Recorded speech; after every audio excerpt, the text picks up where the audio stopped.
Hello everyone, my name is Rachel. Welcome back to my channel. Long time no see. I have not filmed anything for this channel since May 15th.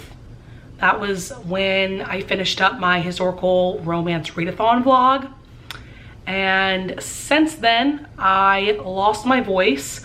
Basically, I did have strep throat, which then caused laryngitis, which made me lose my voice. And you can probably hear that my voice still is not 100% back, but it is so much better than it was even a few days ago. Like for a solid week, the most I could do was like softly whisper. It was low-key kind of scary considering that my voice is my moneymaker at the end of the day. I'm a singer, I'm a voice teacher, and of course I need my voice to film videos. So yeah, it was not ideal, but my voice is finally coming back. I'm so happy to be filming again.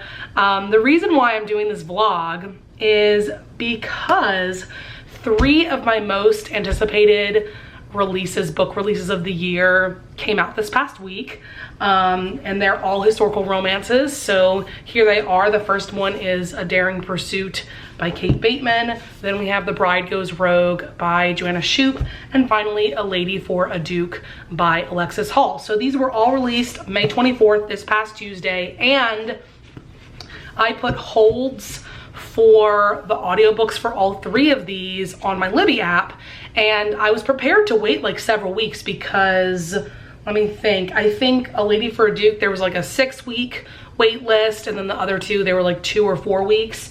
But the other day, all of the holds came in, like all of these audiobooks became available literally at the same time. And so I just felt blessed by the historical romance gods. And I felt like it was a sign that I needed to do a reading vlog where I binge 3 brand new historical romances, 3 of, like I said, my most anticipated releases for 2022. And I am just so stoked to binge these 3 books for this vlog. So the first book that I'm going to talk about is A Daring Pursuit by Kate Bateman. This is book 2 in her Ruthless Rival series.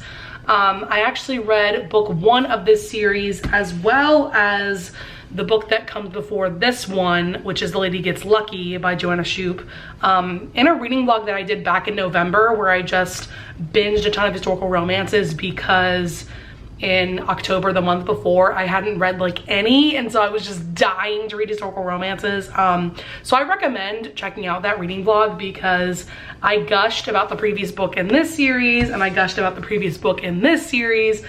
I was just having a really great time. The series basically centers around these 2 families, the Davys and the Montgomerys. Think of them like the Montagues and the Capulets from Romeo and Juliet. Although their feud isn't quite that serious, it's definitely more entertaining and funny. But in this story, we're now centered around Karis, who is a Davies. She is, let me think about this, she's Griff's sister. Griff was the hero in book 1. And then Tristan, if I'm not mistaken, Tristan is a Montgomery, and I believe he is the brother to Maddie, who was the heroine from book 1. And so I was really excited about this book because we got to see Karis and Tristan interact a bit in that previous book, and they definitely like bicker. It's just like one of those like funny and entertaining like enemies to lovers type vibes. And so basically in this story we have Karis. She is doing everything she can to avoid marriage, basically because she already lost her virginity to this man Christopher, who she thought was going to marry her, but once he had sex with her, he went and married somebody else. And so now she's ruined in the eyes of society, and so she's avoiding marriage because she doesn't want a potential husband to find out that she's already had sex with somebody, you know, because back in this time period, back in the society, like women were expected to be virgins on their wedding night, you know.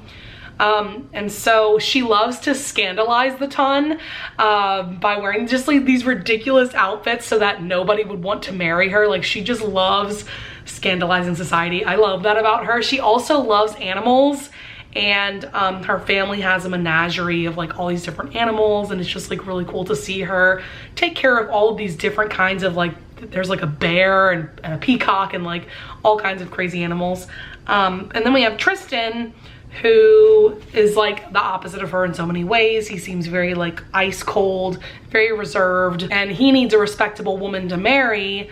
But Karis seems to be the opposite of a woman he would want. She's just so bold and brash, and she's always vexed him. I think they've always vexed each other since they've known each other. I mean, they kind of grew up, I believe their estates are right next to each other, so they've always kind of had this like bickering relationship. But they start this like enemies with benefits situation, and yeah, it just kind of goes on from there. I am obsessed with this book. So I'm currently on page, let's see, 162, and that's just about the 50% mark. That might be a little over halfway. And last night I was actually reading another book, and I finished that book at like 9 p.m, something like that. And then I started this book at around 10 p.m. And so from 10 p.m. to like 2 a.m, something like that, I read the entire first half of this book, and I wanted to keep reading. Like, I did not want to put this book down. I actually got to the point last night, I think I got to like, my goal last night was to get to page 150 because that's right about the halfway mark. But I just wanted to keep reading, so I did end up reading a couple chapters past that. Like, Kate Bateman's writing, you guys, is so just compulsively readable. Just so like, I don't know, it's just so good. I love it so much, and I love her banter. Is just some of the best banter that I have personally ever read in a historical romance. Like, I just think that that is her thing. What I'm really enjoying about this book too is that it's definitely steamier and just more sexy, I think, than all of the previous books that I've read by Kate Bateman. Usually she has like 2 sex scenes and that's like it. But I love that we're seeing this like slow build of the steamy times, because basically like Tristan learns that the man that she lost her virginity to, let's just say he didn't care at all about her pleasure. And so Karis truly believes that sex is overrated because she did not have a good time, right?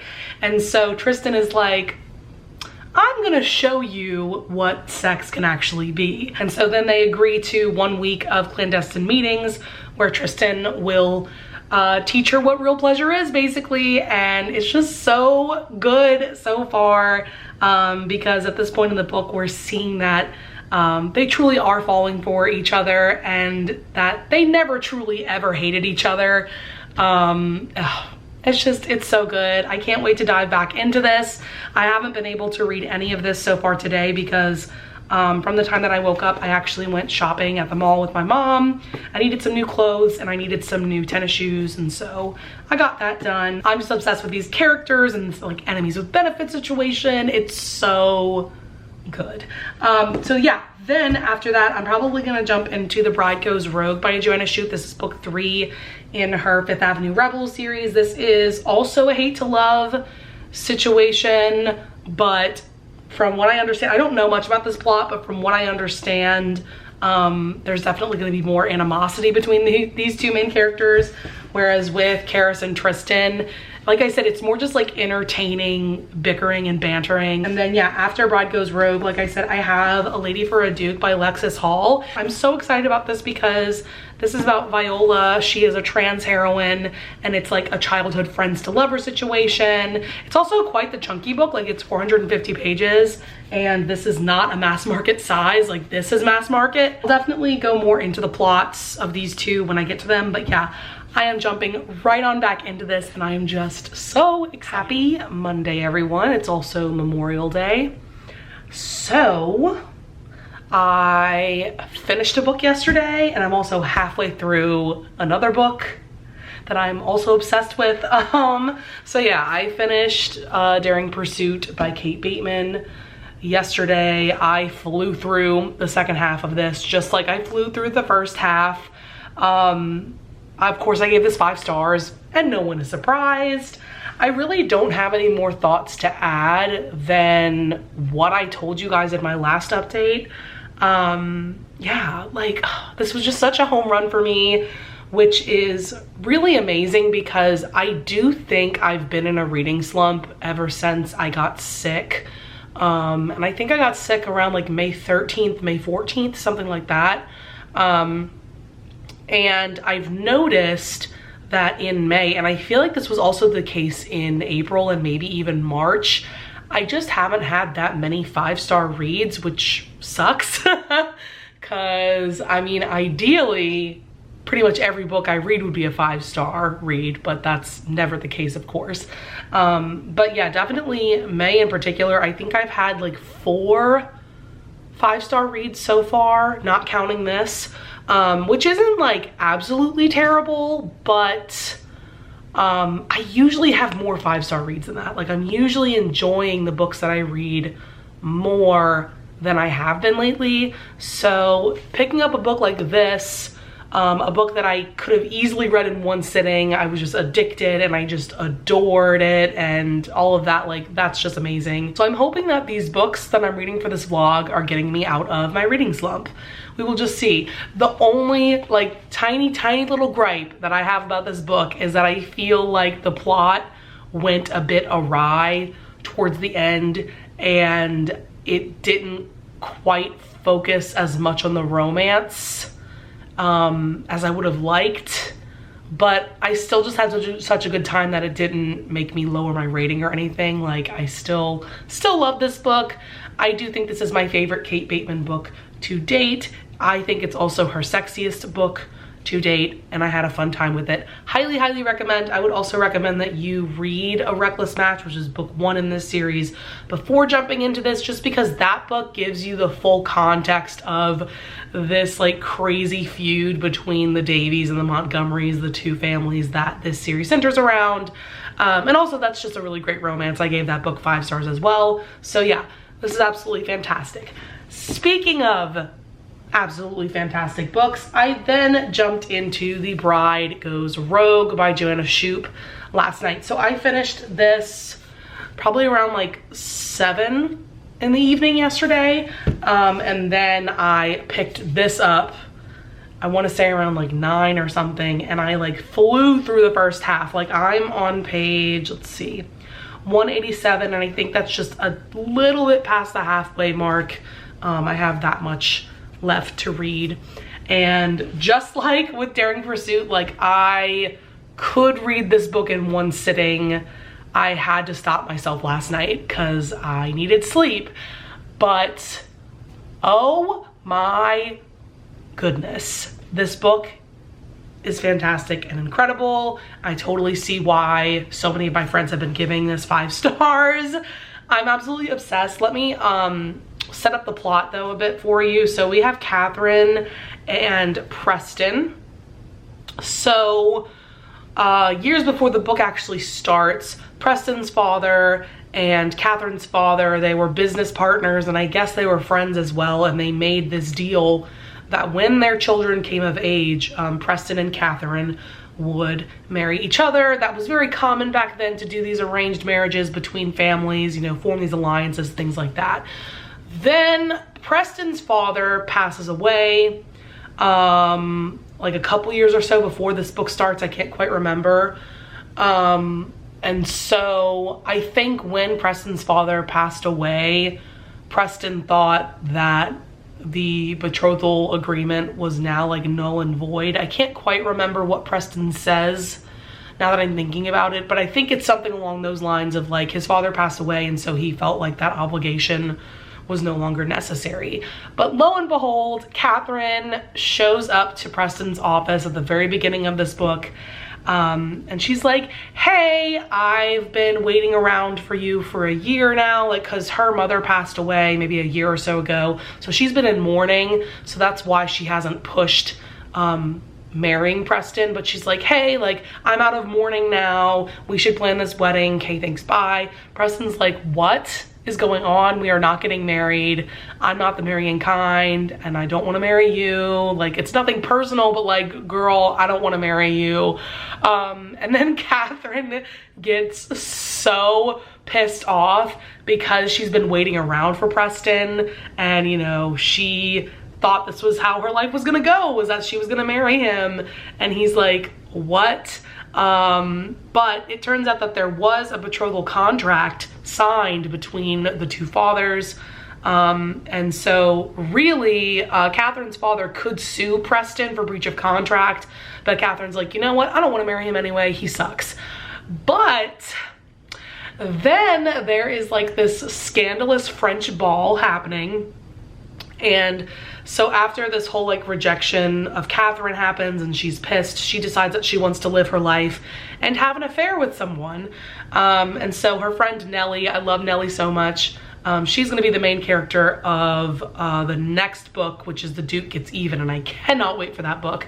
But yeah, her friend Nellie tells her about this scandalous French ball, and she's like, yo, if you wanna have an affair, this is like the perfect place to make that happen, because a lot of people are probably gonna be wearing masks and in costumes and blah, blah, blah, blah.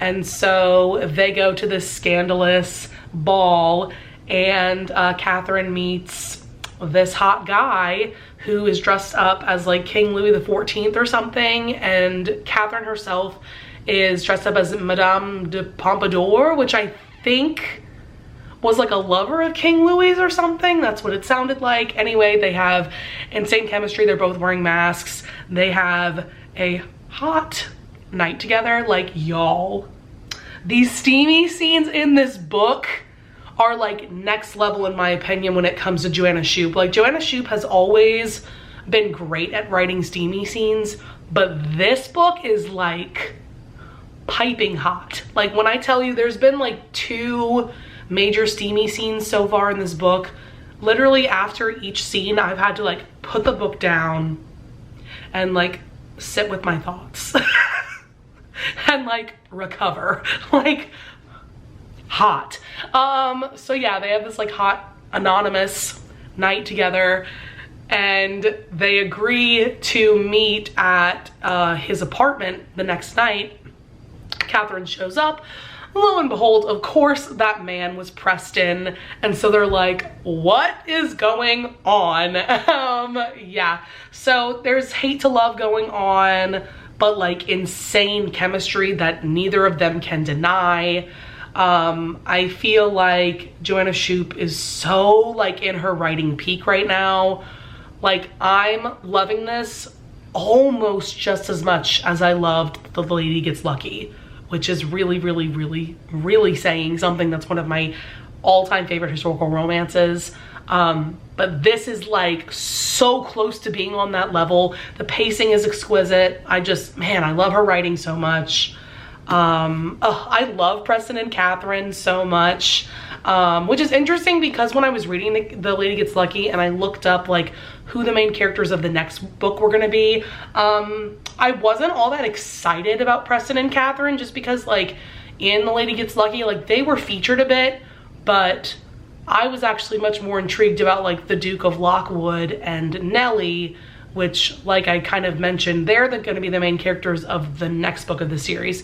So I was just kind of like, okay, like, we'll see, you know, going into this book, even though I know like a lot of my friends were giving this 5 stars.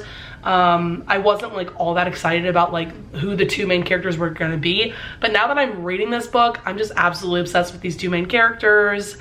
I can't wait to see how the story ends, and we're gonna get more steamy scenes, and wow, this is incredible.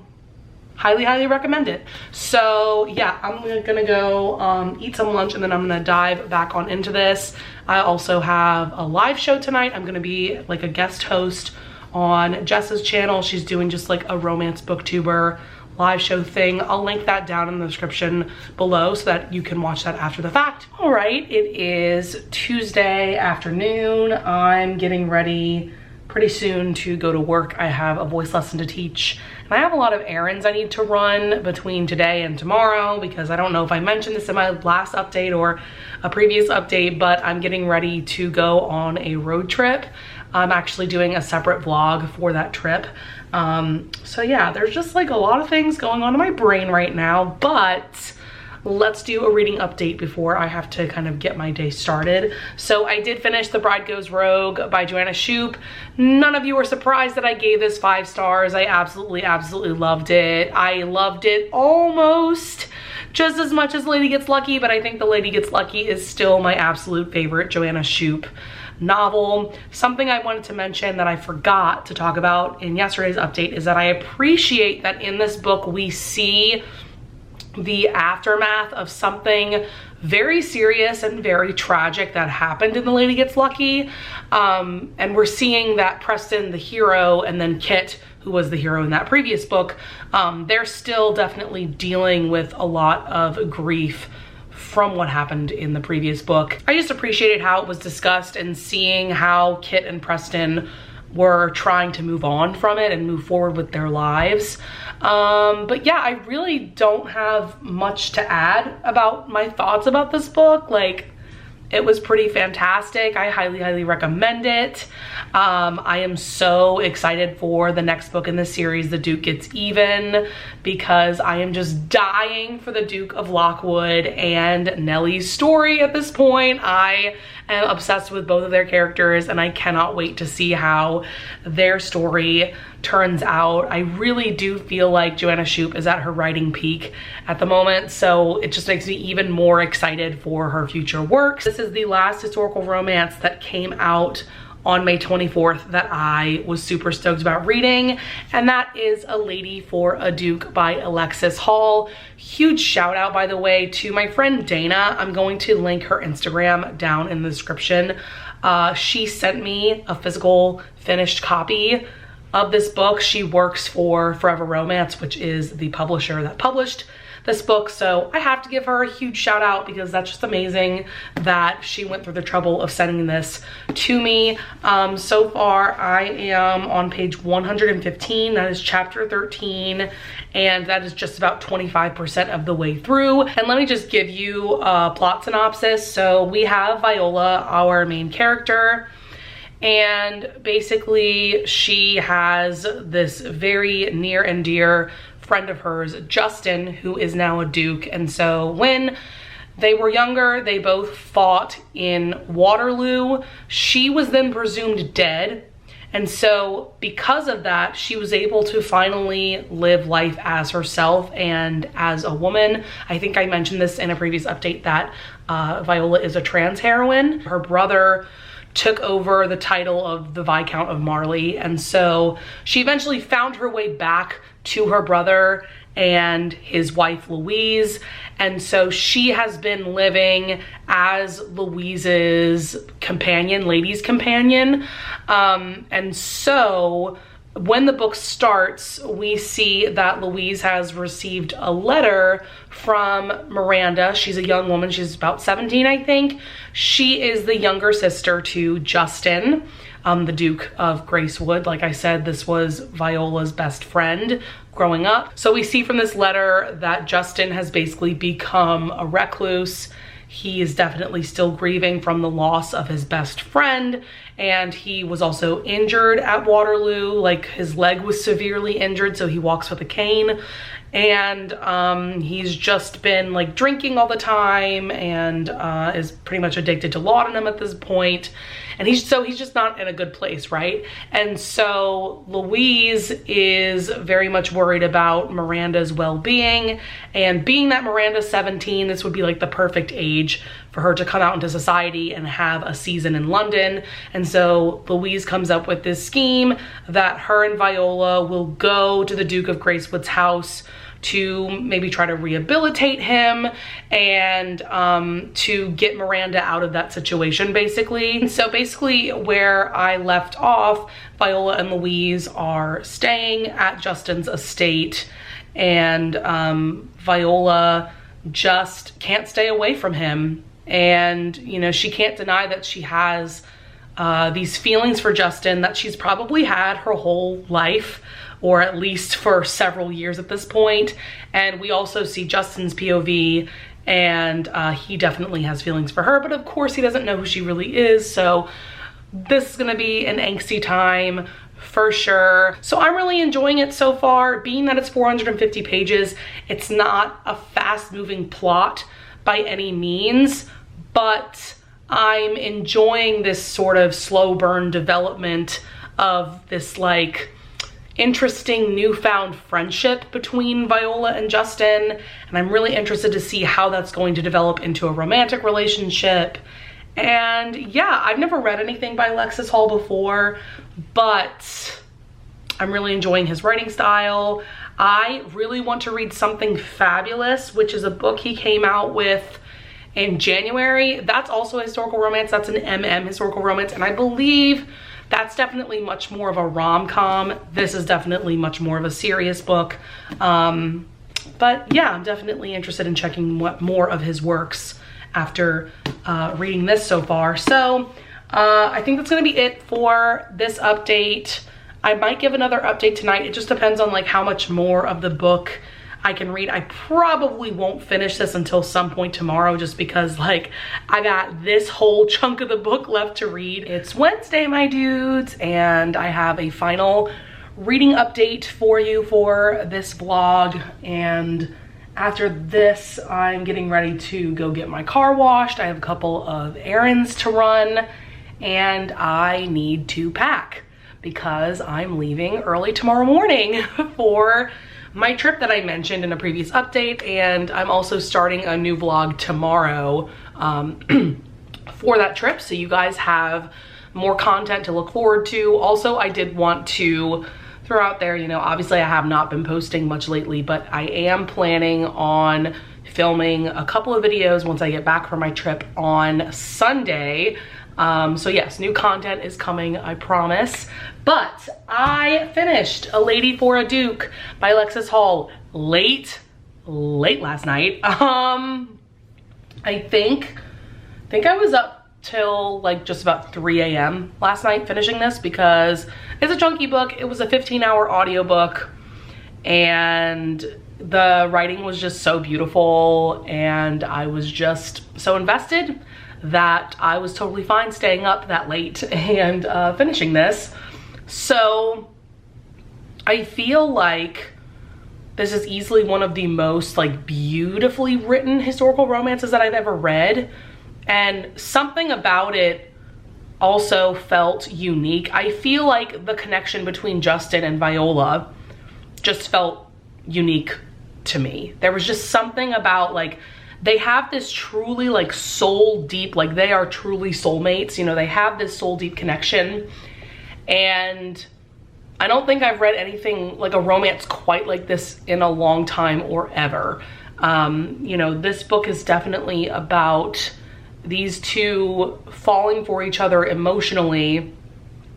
And, you know, maybe they've always had these feelings for each other, but in the past, there just wasn't an opportunity for those feelings to develop and grow. And like I mentioned, this definitely is a long-winded book. It's 450 pages, and I could see how some people would think that that's too long for historical romance. But for me personally, I felt like the pacing was well done. Like it was very steady the whole time. And I do feel like we needed that page time for this romance to fully develop, to get to the happily ever after. And I do want to throw out there that there are, you know, there's some side characters in this. By the way, I adored all of the side characters. They're absolutely iconic, but there's a plot line having to do with one of the side characters in particular that you could argue kind of takes the spotlight away from the main romance, like towards the very end. But I was just having such a good time, and I was just loving the writing and everything else so much that I didn't care, which is interesting because usually when something takes over from the main romance, I do get really annoyed, and that makes me lower my rating. But in this case, yeah, I didn't care. And I was just happy to read whatever Alexis Hall put in this story. And I also want to throw out there that if you are someone that wants lower heat romances, I would also recommend this book because there's only one sex scene, and which was kind of surprising because once again, this is a pretty long book. I did expect some more steamy scenes, but then like once I started reading this book, I feel like more steamy scenes wouldn't have like necessarily fit the vibe of the story. You know what I mean? Like sometimes when I'm reading romance novels, like there's just a certain vibe where it's like, okay, this wouldn't work as a really steamy romance, you know? Whereas other romances, you start it and you're like, oh yeah, this is gonna be really steamy and it's gonna be great, you know? But yeah, so there's only one sex scene. Like I said, this is much more about their emotional connection. So I would also recommend this if you prefer lower heat romances. And if you are someone that prefers higher heat romances, I don't think you'll be disappointed in this book because like I said, it just fits the vibe that there's only one sex scene. Even though I would have liked for there to have been maybe one more, it's fine, you know? So 5 stars. I don't think I have any more thoughts than that. This is just a very unique historical romance in the way that it's written, in the way that it's told, the story that it tells. And also I'm not saying that it's unique necessarily because this features a trans heroine. Like I said, there's just something about these characters and their story that just read as like special and unique to me. So highly, highly recommend it. Obviously, I thought it was beautiful. I am so happy with how this vlog has gone because I gave all 3 of the books that I read for this 5 stars. If I had to rank these books, ooh, that's actually kind of hard because they all have a different vibe going for them. And obviously I loved all of them. I gave them all 5 stars, right? I would say, actually the way they're stacked is how I would rank them. So A Daring Pursuit by Kate Bateman. Even though you guys know I loved this book so much, but if I had to rank them, this is what I would do. A Daring Pursuit by Kate Bateman, then The Bride Goes Rogue. I know, it's surprising to you, right? That I didn't put The Bride Goes Rogue first. But I'm telling you, there's just something about this book, A Lady for a Duke, that I had to put it as my top favorite for the vlog. And this is also one of those books that upon finishing the book, I feel like I've loved it more and more upon reflection and upon like analyzing it. That's not always the case. Sometimes I find that like I really enjoy my reading experience at the time, but then as soon as I'm done with the book, I'm like, oh wait, that book was actually kind of forgettable or like whatever. But then sometimes there's books like this where like I had a really good time while reading it, and then after the fact I'm like thinking about it and I love it even more, and that totally is the case with this book. So yeah, I had an awesome time with this vlog. I hope that you guys enjoyed this video. I hope that you guys will check these books out. Obviously I highly, highly recommend all of them, and I'm so happy that I did this vlog too because like I told you guys, I've been in a reading slump since I got sick in the middle of May. And I just haven't been blown away by a lot of the books I've been reading. So having 3 5-star reads in a row has been truly amazing. Definitely leave a comment down below if you want to discuss any of these books, or if you want to give me recommendations for historical romances. I'm always happy to add to my historical romance TBR, and I love discussing books with you guys in the comments. So that's gonna be it for this vlog. I would love it if you would leave a like and subscribe, and I thank you so much in advance if you do. And I will see you guys in the next video. Bye.